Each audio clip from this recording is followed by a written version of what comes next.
मत कर परवाह उनके जो आज देते हैं ताना, मत कर परवाह उनके जो आज देते हैं ताना, झुका देना सर उनके जब आएगा तेरा जमाना। जिसकी रगों में खून नहीं जुनून दौड़ता है, जिसकी रगों में खून नहीं जुनून दौड़ता है, वे इंसान ही नामुमकिन लगने वाले सारे रिकॉर्ड तोड़ता है। नमस्कार दोस्तों, मैं सुनील कुमार शर्मा आप सभी को सुनील स्टडी सेंटर में हार्दिक अभिनंदन करता हूं, स्वागत करता हूं। मैं आज की क्लास लेकर के आया हूं जो वैसे विद्यार्थी जो क्लास 10वीं की तैयारी में लगे हुए हैं उनके लिए है। आज का क्लास है प्रकाश का परिवर्तन, रिफ्लेक्शन ऑफ लाइट। प्रकाश का परिवर्तन क्या है, प्रकाश के परिवर्तन के कितने नियम हैं, प्रकाश का परिवर्तन क्या है, प्रकाश के परिवर्तन के कितने नियम हैं एवं प्रकाश के परिवर्तन का सचित्र हम आप लोगों के सामने दिखला रहे हैं। तो आज की जो क्लास है बहुत ही महत्वपूर्ण क्लास है। प्रत्येक वर्ष बिहार स्कूल एग्जामिनेशन बोर्ड में प्रत्येक वर्ष इसमें से एक प्रश्न पूछा जाता है। तो आज की प्रश्न है प्रकाश का परिवर्तन। प्रकाश का परिवर्तन क्या है, ध्यान देंगे। प्रकाश का परिवर्तन क्या है, रिफ्लेक्शन ऑफ लाइट क्या है, रिफ्लेक्शन ऑफ लाइट क्या है। तो प्रकाश को किसी परावर्तक सतह से टकराकर, प्रकाश को किसी परावर्तक सतह से टकराकर पुनः उसी माध्यम में, प्रकाश को किसी परावर्तक सतह से टकराकर पुनः उसी माध्यम में लौट जाने की घटना को प्रकाश का परावर्तन कहा जाता है। देखेंगे, प्रकाश को किसी परावर्तक सतह से टकराकर पुनः उसी माध्यम में लौट जाने की घटना को प्रकाश का परावर्तन कहा जाता है। ध्यान देंगे, प्रकाश का परावर्तन क्या है।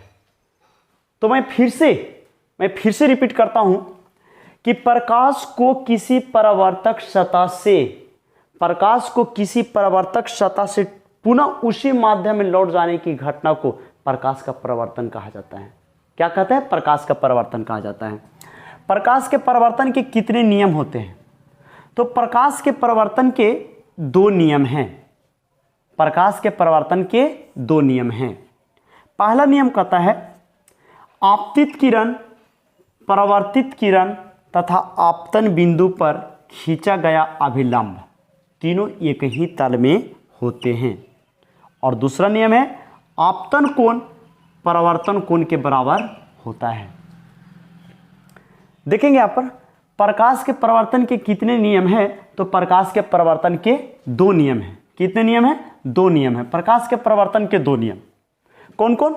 तो पहला है कि आपतित किरण, परावर्तित किरण तथा आपतन बिंदु पर खींचा गया अभिलंब तीनों एक ही तल में होते हैं। और दूसरा नियम है आपतन कोण परावर्तन कोण के बराबर होता है। जैसे यहाँ पर देखेंगे प्रकाश प्रवर्तन का हम यहाँ पर सचित्र वर्णन किया है। एक समतल दर्पण लिए हैं, एक समतल दर्पण है। समतल दर्पण पर यहाँ से किरणें आ रही हैं। एक समतल दर्पण है जिसकी परावर्तक सतह ये हो गई, यहाँ से किरणें आ रही है। ये रचित किया हुआ भाग है, पेंट किया हुआ भाग हुआ है, समतल दर्पण का पेंट किया हुआ ये भाग है। और इस पर ऊपर जो ये वाला भाग हो जाएगा, ये जो भाग हो जाएगा परावर्तक सतह है। ये क्या हो जाएगा, परावर्तक सतह। ये क्या हो जाएगा, ये परावर्तक सतह हो गया। तो देखेंगे कि यहाँ से किरणें आ रही है, आने वाली किरणें आपतित किरण और वो बिंदु पर आकर के टकराती है और इसके बाद यहाँ से रिफ्लेक्शन परावर्तित हो रही है। क्या हो रही है, परावर्तित हो रही है। और इसके बीचों बीच, इसको बीचे बीच एक लंब बनाई गई है जिसे अभिलंब के नाम से जाना जाता है। तो कहता है कि प्रकाश के परावर्तन के दो नियम हैं। पहला, आपतित किरण, परावर्तित किरण तथा आपतन बिंदु पर खींचा गया अभिलंब तीनों एक ही तल में होते हैं। यानी आपतित किरण और यहाँ से परावर्तित किरण और आपतन बिंदु O, आपतन बिंदु पर खींची गई अभिलंब तीनों एक ही तल में या एक ही समतल में होती है। दूसरा है कि आपतन कोण यानी I और परावर्तन कोण R। आपतन कोण परावर्तन कोण के क्या होते हैं? बराबर होते हैं। अगर यहाँ पर चित्र के अनुसार देखेंगे तो I आपतन कोण हो जाएंगे, ये जो कोण बन रही है आपतन कोण, ये जो कोण बन रही है R परावर्तन कोण, और एक क्या हो जाएंगे? आपतन बिंदु हो जाएंगे। तो ये प्रकाश के परावर्तन के नियम का ये सचित्र वर्णन किया है। अब इसके बाद आती है कि आपतित किरण किसे कहते हैं। इसके बाद आती है आपतित किरण किसे कहते हैं। तो यहाँ पर ध्यान देंगे कि वैसी किरणें जो दर्पण की सतह पर आकर पड़ती है, वैसी किरणें जो दर्पण की सतह पर, परावर्तक सतह पर आकर के पड़ती है, आपतित किरण कहलाती है। क्या कहलाती है? आपतित किरण कहलाती है। चित्र में यहां पर हमने लिखा है कि चित्र में OA आपतित किरण है, तो चित्र में OA, ए से लेकर के O तक, चित्र में OA क्या हो जाएंगे? आपतित किरण हो जाएंगे। क्या हो जाएंगे? आपतित किरण हो जाएंगे। आपतित किरण है जो आने वाली प्रकाश की दिशा को बताती है। आपतित किरण किसकी दिशा को बताती है? आने वाली प्रकाश की दिशा को बताती है। सेकंड है परावर्तित किरण। परावर्तित किरण किसे कहते हैं? तो वैसी किरणें जो दर्पण के परावर्तक सतह से, वैसी किरणें जो दर्पण के परावर्तक सतह से टकराकर वापस लौट जाती है। वैसी किरणें जो दर्पण के परावर्तक सतह से टकराकर वापस लौट जाती है, परावर्तित किरण कहलाती है। क्या कहलाती है? परावर्तित किरण कहलाती है। चित्र में OB, चित्र में ध्यान देंगे, यहाँ पर चित्र बनाया गया O से लेकर के B तक। चित्र में OB परावर्तित किरण है। चित्र में OB परावर्तित किरण है जो परावर्तन के बाद प्रकाश की दिशा बताती है, जो परावर्तन के बाद प्रकाश की दिशा बताती है कि प्रकाश किस ओर जा रही है। तो यहां तक क्लियर हो गया। अब चलते हैं आपतन बिंदु क्या है। आपतन बिंदु तो दर्पण की सतह पर स्थित वह बिंदु, दर्पण की सतह पर स्थित वह बिंदु जहां आपतित किरणें पड़ती है। दर्पण की सतह पर स्थित वह बिंदु जहां आपतित किरणें पड़ती है, आपतन बिंदु कहलाती है। क्या कहलाती है? आपतन बिंदु कहलाती है। चित्र में यहां पर दर्शाया गया है कि चित्र में O आपतन बिंदु है, तो चित्र में O आपतन बिंदु है, तो यहां पर O है, तो ये आपतन बिंदु हो जाएगी, ये आपतन बिंदु हो जाएगी। और यहां से जो किरणें आ रही है, तो ये किरणें यहां पर आ रही है, तो ये आपतित किरण हो जाएगी। और यहां से जो परावर्तक सतह पर पड़ने के बाद जो परिवर्तित हो रही है, तो ये क्या हो जाएगी? परावर्तित किरण हो जाएगी। और आपतित किरण और परावर्तित किरण के बीच आपतन बिंदु पर खींची गई जो इलंब है, ये अभिलंब कहलाती है। क्या कहलाती है? अभिलंब कहलाती है। जैसे अगला टॉपिक है अभिलंब किसे कहते हैं या अभिलंब क्या है। तो देखेंगे वह सीधी रेखा जो दर्पण के आपतन बिंदु पर लंब होती है, वह सीधी रेखा जो दर्पण के आपतन बिंदु पर लंब होती है, अभिलंब कहलाती है। क्या कहलाती है? अभिलंब कहलाती है। चित्र में ON अभिलंब है, चित्र में ON अभिलंब है, तो चित्र में O से लेकर के N तक ये जो रेखा खींची गई, एक सीधी रेखा खींची गई है, ये क्या है? यही अभिलंब है। और यही अभिलंब आपतित किरण और परावर्तित किरण को बराबर दो भागों में बांटती है, जो एक आपतन कोण होता है और एक परावर्तन कोण होता है। अगला है आपतन कोण किसे कहते हैं। आपतन कोण क्या है? तो आपतित किरण ध्यान देंगे, यहाँ पर आपतित किरण और अभिलंब के बीच, आपतित किरण और अभिलंब के बीच बनने वाली जो कोण होती है, देखेंगे यहाँ पर आपतित किरण और अभिलंब के बीच बनने वाले कोण को आपतन कोण कहते हैं। इसे I द्वारा सूचित किया जाता है। इसे किसके द्वारा सूचित किया जाता है? I द्वारा सूचित किया जाता है। तो देखेंगे यहाँ पर अगर चित्र के माध्यम से चलते हैं तो आपतन कोण किसे कहते हैं? तो आपतित किरण और अभिलंब के बीच ये जो कोण बन रहा है, आई जो कोण बन रहा है, यही क्या हो जाएगा? यही आपतन कोण हो जाएगा, जिसे आई के द्वारा सूचित करते हैं। आई के द्वारा सूचित किया जाता है। चित्र में कोण ए ओ एन आपतन कोण है। तो चित्र में ए, यहां से देखेंगे ए ओ एन, ये जो कोण बन रही यही क्या हो जाएगी? आपतन कोण हो जाएगी। क्या हो जाएगी? आपतन कोण। अब अगला है कि परावर्तन कोण किसे कहते हैं? परावर्तन कोण क्या है? तो परावर्तित किरण और अभिलंब के बीच बनने वाले कोण को, परावर्तित किरण और अभिलंब के बीच बनने वाले कोण को क्या बोलते हैं? परावर्तन कोण कहा जाता है। इसे आर द्वारा सूचित किया जाता है। चित्र में कोण BON, यानी जो ये जुबली जो कोण है ये क्या हो जाएंगे? परावर्तन कोण हो जाएंगे। इसके बाद नीचे नोट में लिखा गया कि कोण I बराबर R, यानी आपतन कोण परावर्तन कोण के क्या होते हैं? बराबर होते हैं, अर्थात आपतन कोण परावर्तन कोण के बराबर होते हैं। तो ये था हमारा आज प्रकाश के परावर्तन। इसके बाद प्रकाश के परावर्तन के कितने नियम हैं, प्रकाश परावर्तन का सचित्र का वर्णन किया। तो इसको हम फिर से रिपीट कर देना चाहते हैं ताकि अच्छी तरह से तैयारी हो सके, अच्छी ढंग से तैयारी कर सके आप लोग। तो यहां पर देखेंगे प्रकाश का परावर्तन, फिर से रिपीट करेंगे प्रकाश का परावर्तन क्या है, यानी रिफ्लेक्शन ऑफ लाइट क्या है। तो प्रकाश को किसी परावर्तक सतह से टकराकर पुनः उसी माध्यम में लौट जाने की घटना को प्रकाश का परावर्तन कहा जाता है। अगला है प्रकाश के परावर्तन के कितने नियम हैं? तो प्रकाश के परावर्तन के 2 नियम हैं।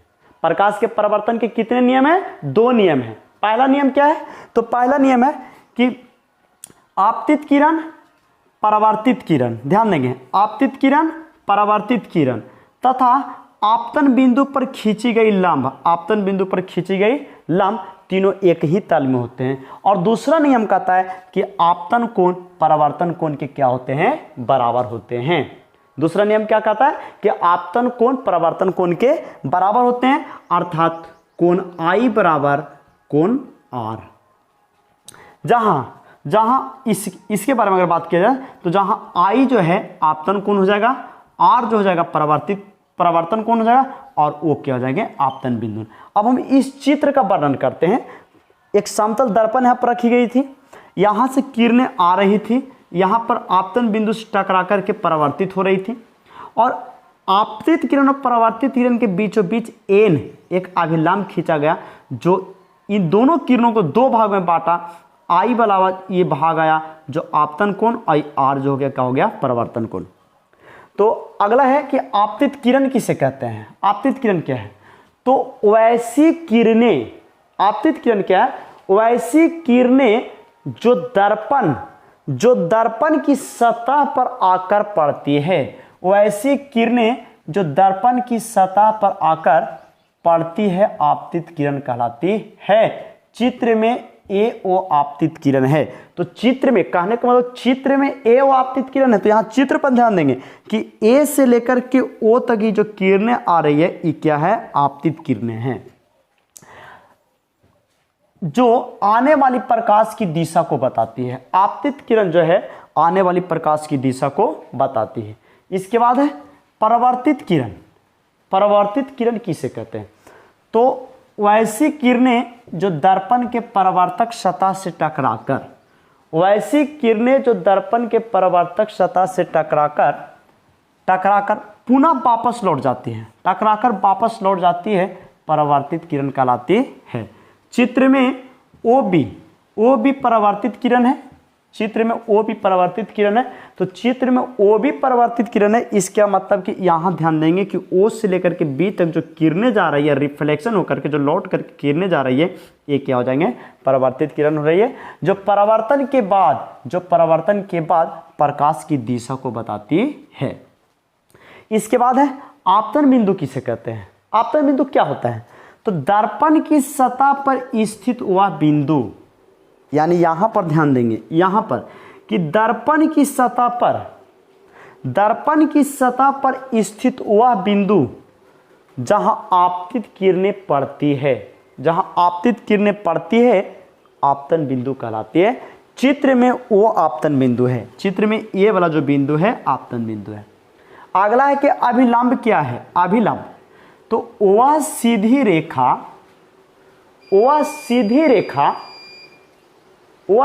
रेखा जो दर्पण के आपतन बिंदु पर लंब होती है, वह सीधी रेखा जो दर्पण के आपतन बिंदु पर लंब होती है अभिलंब कहलाती है। अभिलंब कहलाती है। चित्र में ओ एन अभिलंब है, चित्र में ओ से लेकर के एन तक जो रेखा खींची गई ये क्या है, अभिलंब है। अगला है कि आपतन कोण किसे कहते हैं, तो आपतित किरण अभिलंब के बीच जो कोण बनती है, आपतित किरण और अभिलंब के बीच जो कोण बनती है, तो ध्यान देंगे यहाँ पर आपतित किरण ये हो जाएगी और अभिलंब ये हो जाएगी। तो आपतित किरण और अभिलंब के जो बीच कोण बनती है वही आपतन कोण कहलाता है। क्या कहलाता है, आपतन कोण कहलाता है। इसे आई के द्वारा सूचित किया जाता है। चित्र में कोण AON आपतन कोण है। इसके बाद कहता है कि परावर्तन कोण क्या है, परावर्तन कोण किसे कहा जाता है, तो ध्यान देंगे परावर्तित किरण और अभिलंब के बीच बनने वाले कोण को परावर्तन कोण कहा जाता है। इसे आर के द्वारा सूचित किया जाता है। चित्र में कोण BON परावर्तन कोण है। अब ध्यान देंगे कि चित्र में कोण BON परावर्तन कोण कहां पर है, तो देखेंगे यहां पर कहता है परावर्तित किरण और अभिलंब के बीच। तो परावर्तित किरण कौन हो जाएंगे, यहां से ये किरणें, इधर से ये किरणें आ रही है, यहां से ये किरणें आ रही है और यहां से जो परावर्तित किरण हो रही है, रिफ्लेक्शन हो रही है, तो परावर्तित किरणें और अभिलंब के बीच जो कोण बन रही है यही हो जाएगी कोची, परावर्तित कोण हो जाएगी। यहां पर नोट में लिख दिया गया है कि कोण I बराबर कोण R, अर्थात आपतन कोण परावर्तन कोण के बराबर होते हैं। तो मुझे विश्वास है कि आप सबों को ये वीडियो अच्छी लगी होगी। तो मैं आज के लिए क्लास यहीं पर रोकता हूं और नेक्स्ट अगले वीडियो लेकर आऊंगा जिसमें दर्पण के बारे में बताऊंगा। दर्पण क्या होती है, अर्थात मिरर क्या होती है, उनका उपयोग कहां कहां किया जाता है, मिरर कितने प्रकार के होते हैं। तो आज के लिए क्लास इतना ही। जय हिंद, जय भारत।